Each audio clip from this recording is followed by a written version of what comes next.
CPS వ్యవహారం గతంలో చంద్రబాబుకి దెబ్బతీస్తే ఈ దఫా జగన్ని దెబ్బతీసింది.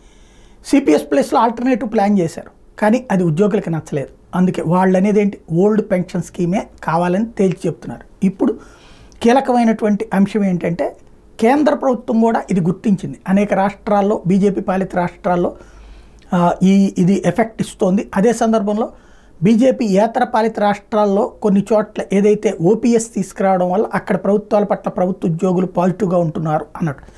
దీంతో ఇక్కడ ఆ మధ్యన జగన్ తీసుకొచ్చిన ఫార్ములా 50% అన్నటువంటిది ఏదైతే ఉందో పెన్షన్ ఇస్తాం చివరి రోజుది అన్నది, అదే విధానాన్ని ఇప్పుడు కేంద్రంలోని ఎన్డీఏ ప్రభుత్వ ఉద్యోగులకు భారీ ఆఫర్ ప్రకటించనుంది.